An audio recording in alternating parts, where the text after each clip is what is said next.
What would you do if you discovered $10.5 million in cash hidden on your property? But it belonged to one of Mexico's deadliest cartels. Cotton fields stretched endlessly under blistering Texas sun, their white bowls dancing in hot wind that carried dust and desperation across Esperanza County. Most folks here worked honest jobs, raised honest families, went to church on Sundays and minded their own business. Most folks never imagined their quiet agricultural town would become ground zero for one of history's most audacious cartel heists. Have you ever been so desperate that you considered doing something you never thought possible? Do you know what it feels like to watch everything you've worked for slip away, knowing you're powerless to stop it? Bank foreclosure notices don't care about family legacy. Drought doesn't respect decades of hard work. Sometimes good people find themselves facing impossible choices between financial ruin and certain death. Sometimes those choices transform ordinary farmers into master criminals. This isn't just another true crime story about greed or violence. This is about a family man who discovered millions in drug money on his land and made a decision that would shock seasoned FBI investigators. A decision that would force his wife and children into hiding. A decision that would make him disappear so completely that even Mexico's most ruthless cartel couldn't find him. Before we go any further, hit that like button if you're ready for a story that will challenge everything you think you know about ordinary people and extraordinary circumstances. Subscribe because trust me, you won't want to miss how this unfolds. Nobody in Esperanza saw it coming. Nobody suspected that their neighbor, their little league coach, their fellow church member was capable of outsmarting both federal agents and cartel enforcers. Nobody knew that beneath his wholesome exterior lived someone with criminal instincts so sharp they would baffle law enforcement for years. By July 2019, Diego Morales was drowning in debt, watching his family's century-old farm slip toward foreclosure. Crops had failed 3 seasons running. Bills mounted faster than morning dew on parched earth. Every sunrise brought fresh worry, every sunset deeper despair. But money has a way of changing people, especially when that money comes with blood on it. What happened next would rewrite everything investigators thought they knew about small-town crime. This is a story about choice, consequence, and complete transformation. This is about how one discovery in an abandoned barn would turn a desperate farmer into America's most wanted man. Red dirt roads led to Diego Morales' 800-acre spread, where cotton and corn had grown for 3 generations. Morning coffee steamed in chipped ceramic mugs while Isabella packed lunchboxes for Sofia and Miguel. School bus exhaust mixed with farm dust as another day began in what looked like America's heartland at its finest. Esperanza knew Diego as a man who kept his word. Little league games found him coaching first base, encouraging kids who struck out, celebrating home runs like they'd won championships. Town council meetings never started without his weathered boots under that conference table. Sunday mornings meant pressed shirts and family prayers, evening dinners around kitchen tables where homework got checked and dreams got shared. Grandfather's photographs lined hallway walls, black and white memories of calloused hands working this same soil since 1952. Family legacy ran deeper than root systems, stronger than summer storms that occasionally blessed these plains with rain. Diego had inherited more than land. Responsibility for continuing what 3 generations had built weighed heavier than any harvest. Isabella worked double shifts at Murphy's Diner, serving coffee to truckers and gossip to locals while her husband battled nature's cruelest seasons. Tips barely covered gas money. Her smile never wavered, even when exhaustion shadowed those kind eyes, even when customers complained about cold eggs or slow service. 16-year-old Sofia dreamed of veterinary school, studying textbooks by lamplight after chores finished. College acceptance letters arrived like golden tickets, full of promise and tuition numbers that might as well have been written in foreign currency. Miguel played varsity baseball, his fastball drawing scout attention from universities Diego couldn't afford to visit, much less pay for. But beneath this wholesome exterior, financial quicksand pulled deeper each month. 3 consecutive harvest failures had devastated everything. Drought scorched 2017's cotton crop to brown stubble. Flash flooding in 2018 rotted corn before combines could reach fields. Hail destroyed 2019's plantings just weeks before maturity, leaving acres of shredded dreams scattered like confetti across barren ground. Bank statements told brutal stories in red ink. Mortgage payments missed. Equipment loans defaulted. Credit cards maxed buying seed for crops that never grew. Isabella's diner wages couldn't cover utility bills. much less farming expenses that multiplied faster than compound interest. Sleep became impossible luxury. Diego spent midnight hours at kitchen tables covered with bills, calculator batteries dying faster than hope. Foreclosure paperwork arrived via certified mail, 90-day notices that felt like death sentences. 3 months to find $340,000 or lose everything his grandfather had built. Pride prevented him from asking neighbors for help. Small-town gossip traveled faster than wildfire, and admitting failure meant admitting his family's century of success might end with his generation.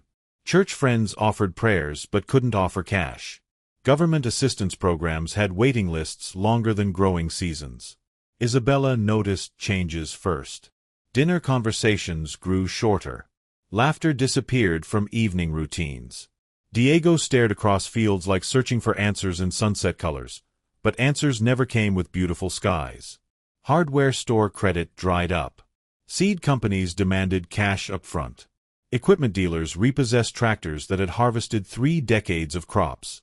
Each lost machine felt like losing family members, metal and memory intertwined beyond simple ownership. Sophia's college dreams hung by threads thinner than spider silk. Miguel's baseball future depended on scholarships Diego couldn't help secure. Isabella's exhaustion deepened as diner tips barely bought groceries, much less hope. But Diego was hiding something even darker than financial ruin. Late-night drives to town revealed more than trips for supplies. Phone calls lasted longer than conversations with family. New acquaintances appeared at property boundaries, men who spoke Spanish with accents Isabella couldn't place, men whose handshakes felt like business transactions rather than neighborly greetings. Tuesday morning arrived with oppressive heat that made asphalt shimmer like water mirages. Diego loaded fence posts and wire into his pickup, sweat already beading before sunrise painted eastern horizons orange. Southern boundary fencing needed repair after weekend storms, another expense he couldn't afford to ignore. Dust clouds followed his truck down rutted paths toward property lines that bordered endless scrubland.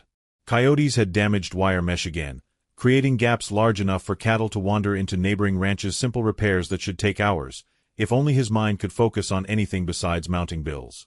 Barbed wire cut through work gloves like financial stress cut through sleep.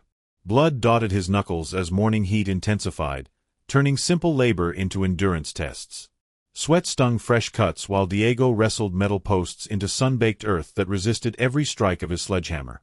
Fresh tire tracks caught his attention near mile marker 7. Deep treads pressed into soft ground, too wide for farm equipment, too recent for last week's county road maintenance. Patterns suggested heavy vehicles, multiple trips, purposeful movement toward his abandoned barn. Curiosity overrode caution as Diego followed those mysterious tracks. Nobody used that old structure anymore. Grandfather had built it for equipment storage decades ago, but newer sheds closer to home made better sense for modern farming operations. Weathered wood and rusted hinges hadn't seen maintenance in years. Chain-link gates stood open despite Diego's memory of securing them months earlier. Padlock hung loose, its mechanism showing recent use. Fresh oil stains darkened packed dirt where vehicles had idled. Someone had been using his property without permission, conducting business he knew nothing about.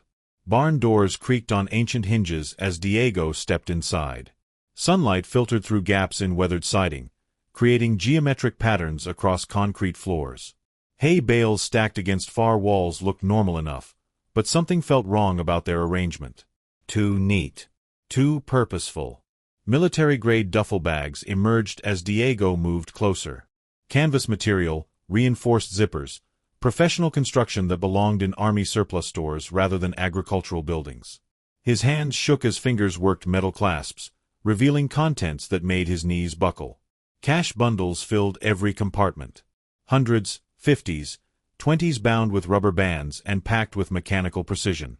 More money than Diego had seen in his entire lifetime, more wealth than his family could spend in multiple generations. Bundle after bundle revealed itself as he checked each bag with trembling fingers. Counting became compulsive necessity despite growing terror. 10 bags. 20. 37 duffel bags containing enough cash to solve every financial problem he'd ever faced. Enough money to save his farm, send his children to college, retire his wife from double shifts at Murphy's Diner. $10.5 million in unmarked bills sat in his abandoned barn. Serpiente Negra markings on several bags confirmed his worst fears. Black snake logos pressed into canvas material identified ownership by Mexico's most ruthless cartel organization. Drug money. Blood money. Money that came with death sentences for anyone stupid enough to steal it. Diego's shirt clung to his back as realization hit. These criminals had been using his property for months, storing cash between smuggling runs from Mexico to American cities. Remote location, absent landowner, perfect cover for illegal operations that funded violence across two countries. Sweat dripped onto cash bundles as Diego considered options. Report this discovery to police and face questions about his property's security. Ignore it and hope criminals move their operation elsewhere. Or take what he needed and disappear before anyone noticed. His daughter's college acceptance letter flashed through memory. Isabella's exhausted face after 16-hour diner shifts. Foreclosure notices pinned to kitchen bulletin boards like death warrants. 3 generations of family legacy about to end because nature refused cooperation and banks demanded payment regardless of circumstances. Comment below with your honest thoughts. What would you do if you discovered cartel money on your property? Would you report it, ignore it, or take what you needed to save your family? Because Diego Morales was about to make a choice that would shock everyone who thought they knew him. Wednesday morning coffee tasted like ash in Diego's mouth. 72 hours stretched ahead like prison sentences, each minute weighted with impossible choices. Foreclosure paperwork lay scattered across kitchen tables while Isabella hummed breakfast songs, unaware that millions in cartel cash sat less than 2 miles from their front door. Sophia practiced her valedictory speech in the living room, words about bright futures and endless possibilities echoing through hallways where her father wrestled with moral bankruptcy. College brochures covered her bedroom walls like prayers to educational gods who demanded payment Diego couldn't provide through honest means. Day 1 passed in mechanical motions. Diego fed cattle while calculating risk versus reward. Repaired equipment while imagining explanations for sudden wealth. Answered Isabella's questions about his distant behavior with lies that felt heavier than august heat pressing down on drought-stressed pastures. Dinner conversations became torture sessions. Miguel described baseball scouts visiting next week, opportunities that required equipment Diego couldn't afford. Isabella mentioned overtime shifts to help with mounting bills, exhaustion etched in lines around her eyes that seemed deeper each evening. Night brought no relief. Diego stared at ceiling fans that pushed hot air without cooling anything, certainly not his fevered thoughts about cartel money waiting in darkness. Every scenario ended badly. Steal and risk death. Report it and lose everything anyway. Ignore it and watch his family's dreams crumble. Thursday arrived with fresh foreclosure documents. Certified mail demanded signatures for papers that felt like death certificates. 90 days had become 87. Bank representatives scheduled property assessments. Real estate agents called about quick sales that would leave his family homeless but debt-free. Isabella's concerned glances increased throughout day 2. Diego's appetite disappeared. Conversations became one-sided affairs where she spoke and he nodded without hearing words. Sleep proved impossible as moral boundaries shifted like sand dunes in desert winds. Sophia's acceptance letter remained pinned to refrigerator doors, golden opportunities fading as tuition deadlines approached. Miguel's baseball gloves sat unused while his father considered crimes that would make coaching Little League impossible forever. Friday morning brought decision time. July 19th dawned clear and merciless, demanding resolution to 3 days of mental anguish. Diego's hands stopped shaking as certainty replaced confusion. Desperation had won its battle against conscience. Pre-dawn darkness provided cover for his first criminal act. Loading duffel bags into his pickup truck felt surreal, like watching someone else's hands commit felonies while his mind observed from safe distances. Engine noise seemed thunderous in morning silence, though Isabella never stirred from exhausted sleep. 3 banks in 3 different cities. False documentation acquired through connections in Esperanza's immigrant community. Large deposits spread across multiple accounts to avoid federal reporting requirements. Each transaction pushed Diego further past moral boundaries he'd never imagined crossing. Bank tellers smiled while processing stolen money. Security cameras recorded ordinary-looking farmer conducting extraordinary crimes. Account numbers became lifelines to futures built on foundations of blood and violence. By sunset, $10.5 million had been laundered through legitimate financial institutions. Diego Morales, respected community member and devoted family man, had become a cartel thief whose actions would soon trigger manhunts spanning multiple states. 3 days of hell had transformed good man into master criminal. Nobody saw this coming. Not Isabella, who had shared beds and breakfast tables with Diego for 18 years. Not neighbors who borrowed tools and shared harvest stories. Certainly not FBI agents who would later study security footage with growing amazement at what they witnessed. Weeks before discovering cartel money, Diego had been planning escape routes with methodical precision that would have impressed seasoned criminals. False identity documents arrived through carefully cultivated connections in Esperanza's immigrant community, men who understood desperation and asked few questions about documentation needs. Roberto Vega emerged as Diego's alternate identity. Social security numbers purchased for cash. Driver's license applications filed in distant counties. Birth certificates claiming origins in cities Diego had never visited. Paper trails that would fool government databases and background checks alike. Storage Unit 247 at Desert Wind Self-Storage, 30 miles from Esperanza, housed secrets that would shock investigators. Diego had rented this space using Roberto Vega identification, paying 6 months in advance with cash earned selling farm equipment piece by piece over several weeks. Inside that climate-controlled unit sat a 1998 Winnebago that became mobile headquarters for his criminal transformation.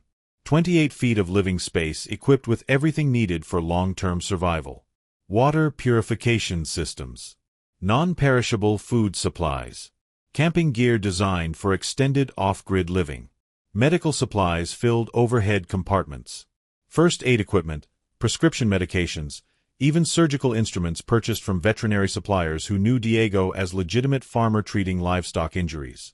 Emergency supplies that suggested someone planning to disappear for months or years. Communication equipment revealed deeper planning layers. Prepaid cell phones purchased with cash across multiple counties. Ham radio equipment for emergency broadcasts. GPS devices loaded with routes through remote areas where highways crossed state lines without checkpoint stations. Cash conversion had required sophisticated understanding of banking regulations. Diego studied federal reporting requirements, learning that deposits under $10,000 escaped automatic government scrutiny. Multiple bank visits spread across 3 cities created paper trails that led nowhere meaningful. Laredo National Bank received $80,000 in small bills that Diego claimed came from selling cattle. San Antonio Credit Union accepted $120,000 supposedly earned through equipment sales. Austin Community Bank processed $150,000 that paperwork attributed to land lease agreements with neighboring ranchers. Each transaction required different clothing, altered appearance, convincing backstories that Diego rehearsed like theatrical performances. Baseball caps and sunglasses. Work shirts from different feed stores. Accents that suggested origins in various Texas regions. Bank security cameras captured ordinary-looking farmer conducting routine agricultural business. Tellers remembered polite customer who asked intelligent questions about account services. Nobody suspected they were processing stolen cartel money through legitimate financial institutions. Staged death preparations revealed criminal genius that would baffle investigators for years. Diego practiced cutting his own hand, learning how much blood created convincing crime scenes without causing dangerous injuries. Clothing tiers positioned to suggest violent struggles. Personal items scattered to imply abduction scenarios. Multiple rehearsals at different property locations helped Diego perfect his disappearance performance. Tire track patterns that suggested multiple vehicles. Footprint evidence indicating several attackers. Blood spatter consistent with serious violence without creating actual corpses. Roberto Vega's identification documents lay hidden inside secret compartments built into his Winnebago's floor panels. Emergency cash reserves totaling $50,000 waited in waterproof containers. Maps marked safe routes through states where Diego had no connections, no history, no reason to attract attention. Communication with Isabella required careful planning. Diego prepared explanations for extended absences, claiming agricultural consulting work in distant counties. Business cards from fictional companies. Contracts for services that existed only on paper but appeared legitimate enough to satisfy curious wives. Even Diego's physical transformation showed remarkable forethought. Hair dye purchased months earlier. Prescription glasses with clear lenses that changed facial geometry. Weight loss achieved through deliberate dietary changes that altered his silhouette enough to fool casual recognition. Storage units in multiple states contained additional supplies and false documentation. Arizona, New Mexico, Colorado facilities rented using Roberto Vega credentials. Escape routes planned with backup plans and contingency options that professional criminals would admire. Share this story if Diego's transformation from desperate farmer to criminal mastermind has shocked you as much as it shocked federal investigators. Because what happened next would prove that his planning was even more sophisticated than anyone realized. July 22nd arrived with golden sunrise that should have brought hope but delivered horror instead. Isabella's bare feet touched cold kitchen tiles as she reached for coffee filters, expecting Diego's return from his early morning cattle check. His side of their bed had remained empty all night, unusual for a man who never missed breakfast with his family. Diego's abandoned pickup truck sat beside Rio Grande waters like discarded evidence waiting for discovery. Driver's door hung open, keys dangling from ignition, engine silent but still warm from recent operation. Morning mist rose from muddy riverbanks where footprints told stories of violence that never actually occurred. Isabella's screams carried across water when she found his wallet lying in shallow mud. Driver's license, credit cards, family photographs scattered like puzzle pieces that refused to form complete pictures. Blood droplets darkened sandy soil, fresh enough to attract flies but old enough to suggest Diego had been missing for hours. Sheriff's deputies arrived within minutes, followed by state police who recognized complexities beyond their jurisdiction. Torn fabric caught on barbed wire suggested violent struggle. More blood evidence painted rocks near water's edge. Personal belongings scattered in patterns that suggested abduction rather than voluntary disappearance. FBI agents assumed control when cartel connections emerged during initial investigations. Special Agent Martinez studied crime scene photographs while questioning Isabella about Diego's recent behavior, business associates, financial troubles that might have attracted criminal attention. Security footage from area businesses created timeline that baffled investigators. Cameras captured Diego's truck leaving his property at 3:47 a.m., heading toward Rio Grande locations where evidence would later be discovered. No other vehicles appeared in those early morning recordings. Gas station surveillance from Laredo showed Diego purchasing supplies at 4:23 a.m. Baseball cap pulled low, but facial recognition software confirmed identity. Nervous behavior suggested awareness of being recorded, though nothing indicated immediate danger or coercion. Bank security cameras revealed even more puzzling details. Multiple visits to different financial institutions over previous weeks. Large cash deposits that raised questions about Diego's legitimate income sources. Transactions that suggested planning rather than spontaneous criminal activity. Highway patrol footage captured what would become crucial evidence. Winnebago traveling north on Interstate 35, license plates registered to Roberto Vega of El Paso. Driver wearing sunglasses and baseball cap matched Diego's general description, though image quality prevented definitive identification. Traffic cameras tracked that recreational vehicle through multiple counties. Tulsa, Oklahoma provided final confirmed sighting at Murphy's Travel Center, where security footage showed bearded man purchasing fuel and provisions. Physical appearance suggested Diego Morales, but identification documents presented a counter belonged to Roberto Vega. Store clerk remembered customers' nervous behavior. Cash payment for purchases typically made with credit cards. Propane tanks, canned food, bottled water suggested someone preparing for extended off-grid living. Customer avoided eye contact, spoke minimally, departed quickly after completing transactions. Vehicle tracking systems hit dead ends beyond Oklahoma borders. Roberto Vega's Winnebago disappeared into American vastness like morning fog dissipating under summer heat. No additional traffic cameras captured plates. No witnesses reported suspicious recreational vehicles. No financial transactions traced to accounts Diego had established. FBI crime scene analysts praised staging quality that fooled initial investigators. Blood patterns consistent with serious injury without creating actual victims. Evidence distribution suggested multiple attackers despite security footage showing only one vehicle. Personal item placement created believable abduction narrative. Cartel money discovery transformed missing person case into federal investigation involving multiple agencies. DEA agents brought expertise about Serpiente Negra operations. Treasury Department specialists tracked financial transactions across state lines. International task forces coordinated with Mexican authorities about cross-border criminal activities. Isabella's interviews revealed husband's recent behavioral changes, financial stress, secretive phone calls that lasted longer than normal business conversations. No knowledge of false identities, escape planning, or cartel money hidden on their property. Genuine shock suggested innocence that likely saved her family's lives. Digital forensics teams analyzed computer records, cell phone data, internet search histories that revealed nothing about escape planning or identity theft preparation. Diego had covered electronic tracks with same methodical precision that characterized his physical disappearance. Black SUVs with tinted windows descended on Esperanza like mechanical vultures within hours of discovering missing money. Serpiente Negra enforcers moved through town with efficiency that made FBI investigations look cautious by comparison.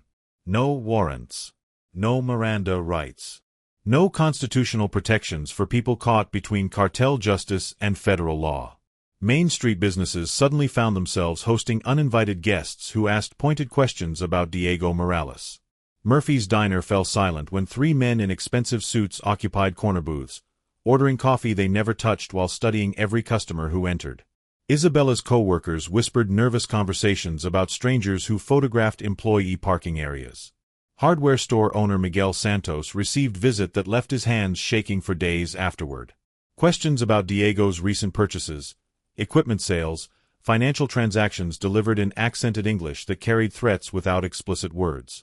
Business receipts disappeared from filing cabinets. Security camera footage vanished overnight. Town council members found themselves explaining Diego's community involvement to investigators whose methodology differed dramatically from law enforcement procedures. No recording devices captured these conversations. No lawyers represented questioned citizens. Fear spread through Esperanza faster than wildfire through drought-stressed grasslands. Isabella's nightmare intensified when cartel representatives appeared at her front door. Sofia and Miguel huddled in their bedroom while men searched their home with systematic thoroughness that violated every privacy expectation. Family photographs disappeared. Computer hard drives vanished. Personal belongings scattered like hurricane debris. Cartel interrogation techniques proved far more effective than FBI questioning methods. Polygraph machines became unnecessary when physical intimidation extracted truthful responses. Isabella's genuine ignorance about her husband's activities became apparent through terror that couldn't be fabricated or rehearsed. Local police maintained careful distance from cartel operations, understanding jurisdictional boundaries that existed outside legal frameworks. Sheriff's deputies increased patrols but avoided direct confrontation with heavily armed visitors whose presence transformed peaceful agricultural community into occupied territory. Surveillance operations established around Isabella's home demonstrated resources that federal agencies envied. 24-hour monitoring. Communication intercepts. Financial account scrutiny that revealed every transaction, every deposit, every withdrawal made by Diego's family during months preceding his disappearance. Sofia's college preparations became secondary concerns as cartel investigators evaluated whether teenage daughters might possess knowledge about stolen money. School lockers received searches. Teacher interviews revealed academic performance, social connections, any indication that family members knew about criminal activities. Miguel's baseball teammates faced questioning about conversations with Diego during coaching sessions. Little league games that once represented community pride became opportunities for gathering intelligence about missing farmers' psychological state, financial desperation, potential co-conspirators in his criminal transformation. Cartel forensic capabilities rivaled federal crime scene units. Blood evidence at Rio Grande locations underwent private laboratory analysis. Financial records received scrutiny that revealed patterns FBI investigators had missed. Security footage analysis identified timeline discrepancies that suggested staged crime scene rather than genuine abduction. 3 weeks of intensive investigation convinced Serpiente Negra leadership that Isabella and her children were innocent victims rather than criminal accomplices. Polygraph results, surveillance findings, interrogation outcomes all supported conclusion that Diego had acted alone in stealing cartel money. Family survival depended on Cartel's business calculations rather than mercy or compassion. Killing innocent wife and children would attract additional federal attention without recovering stolen funds. Allowing them to live while maintaining surveillance might eventually lead to Diego's location if guilt compelled contact with family members. Threats remained implicit but unmistakable. Any communication with missing husband would result in immediate retaliation. Any cooperation with federal investigators beyond required legal testimony would trigger consequences that extended beyond Isabella's immediate family to grandparents, siblings, cousins who shared Morales bloodlines. Esperanza gradually returned to nervous normalcy as cartel presence diminished but never completely disappeared. Black SUVs occasionally cruised through town as reminders that Serpiente Negra remained interested in developments concerning Diego's case. 3 years after Diego Morales vanished into American wilderness, case files gathered dust in federal offices across multiple states. Agent Martinez's retirement party featured colleagues sharing war stories about investigations that ended with arrests, convictions, justice served. Diego's disappearance remained conspicuously absent from those celebratory narratives. Isabella Rodriguez lived quietly in suburban Phoenix under identity documents that erased her connection to Esperanza's infamous farmer. DMV records listed occupation as dental receptionist. School enrollment forms claimed children's father died in industrial accident. Neighbors knew nothing about cartel money, stolen millions, or husband who outsmarted both federal investigators and Mexican criminals. Sofia attended Arizona State University studying pre-veterinary medicine, tuition payments funded through academic scholarships rather than blood money. Miguel played baseball for Phoenix Central High School, scouts evaluating fastball velocity while remaining ignorant of family history that could derail college recruitment if discovered. Weekly therapy sessions helped family members process trauma that couldn't be discussed with friends, co-workers, anyone who might connect their past to current identities. Therapists' notes remained sealed under patient confidentiality laws that protected secrets even federal agents couldn't access through warrant procedures. Financial forensics teams continued analyzing banking records, searching for evidence of Diego's stolen millions surfacing in legitimate economy. Money laundering investigations extended across international boundaries. Swiss banks, Cayman Island accounts, cryptocurrency exchanges all received scrutiny that revealed nothing about missing cartel funds. Roberto Vega's identity documents had been expertly crafted, suggesting connections to professional document forgers rather than amateur criminal enterprises. FBI fraud specialists studied techniques used in creating false identification, comparing methods to known criminal organizations operating in southwestern border regions. Serpiente Negra maintained organizational interest in recovering stolen funds despite leadership changes, territorial disputes, law enforcement pressure that reshuffled cartel hierarchy multiple times since 2019. Finding Diego Morales became matter of institutional pride rather than financial necessity for organization generating billions annually through drug trafficking. Bounty amounts increased yearly, reaching $2.5 million for information leading to Diego's capture. Cartel associates distributed photographs, description updates, Roberto Vega identification details throughout criminal networks spanning North America. Professional manhunters accepted contracts that remained unfulfilled despite extensive resources. FBI Behavioral Analysis Unit developed psychological profile that challenged assumptions about ordinary citizens committing extraordinary crimes. Agent Sarah Chen's report described Diego's transformation as example of latent criminal capabilities emerging under extreme financial pressure rather than sudden personality change. Profiler insights suggested Diego possessed planning abilities, risk assessment skills, operational security knowledge that remained hidden during decades of legitimate farming activities. Criminal psychology textbooks cited his case as evidence that desperate circumstances could unlock criminal genius in seemingly law-abiding citizens. Security footage analysis revealed sophistication that impressed counterintelligence specialists. Diego's ability to avoid facial recognition systems, minimize electronic footprints, create convincing false narratives demonstrated skills typically associated with professional espionage rather than amateur theft. International law enforcement cooperation expanded investigation beyond American borders. Interpol databases contained Diego's information, photographs, known aliases distributed to police agencies across 6 continents. Canadian Border Patrol, Mexican immigration officials, European customs agents all received alerts about fugitive farmer. Cold case television programs featured Diego's story, generating thousands of tips that required investigation resources without producing meaningful leads. Psychics claimed visions of his location. Conspiracy theorists developed elaborate explanations for his disappearance. True crime enthusiasts debated theories on internet forums that FBI agents monitored discreetly. Technological advances in surveillance, facial recognition, financial tracking systems created optimism among investigators that Diego's eventual discovery remained inevitable. Artificial intelligence programs analyzed patterns in unsolved cases, searching for connections that human investigators might overlook. Yet $10.5 million remained hidden somewhere in American landscape, untouched by legitimate commerce, undetected by federal monitoring systems designed to track suspicious financial activities. Either Diego had achieved perfect money laundering, or he lived modestly while keeping stolen fortune carefully concealed. 3 years of intensive investigation by multiple agencies had produced more questions than answers about Farmer, who became criminal mastermind virtually overnight. Diego Morales set out to save his family and ended up destroying everything he claimed to love. His children grew up without their father. His wife lived under constant fear of discovery. His legacy transformed from respected community member to cautionary tale about choices made in desperation. Sometimes our attempts to protect what matters most become the very actions that tear it apart.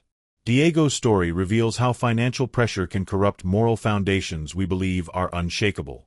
Good people make terrible decisions when circumstances push them beyond breaking points they never imagined reaching. Every choice creates ripple effects that extend far beyond our immediate vision.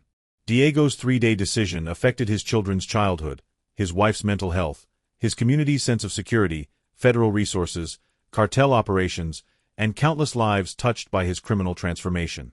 One desperate act triggered consequences that continue spreading years later. Desperation doesn't excuse criminal behavior, but understanding its power helps us recognize warning signs in ourselves and others. Financial stress, family pressure, mounting obligations can gradually erode ethical boundaries until theft feels justified, violence seems reasonable, lies become necessary survival tools. Diego's criminal genius remained hidden for 42 years until desperation unlocked capabilities that shocked everyone who knew him. This raises uncomfortable questions about latent potential within ordinary people. What desperate acts might we commit if circumstances became dire enough? How quickly could financial ruin transform law-abiding citizens into federal fugitives? His family paid the highest price for crimes they never committed. Isabella lost her husband, her home, her identity. Sofia and Miguel grew up carrying secrets that isolated them from normal teenage experiences. 3 innocent people suffered consequences for one man's criminal decisions. Law enforcement continues searching for Diego Morales, but finding him won't repair damage already inflicted on his family. Money can't resurrect destroyed relationships. Justice can't restore lost childhoods. Some choices create permanent consequences that persist regardless of eventual punishment. Before you go, take a moment to reflect on Diego's story and its implications for your own life. Have you ever felt desperate enough to consider actions that violated your moral code? How do financial pressures affect your decision-making process? Hit that like button if this story made you think differently about desperation and choice. Subscribe for more true crime cases that explore how ordinary people become criminals under extraordinary circumstances. Drop a comment sharing your thoughts about Diego's transformation and whether you believe he'll ever be found. Until then, remember that our choices define us more than our circumstances. Choose wisely.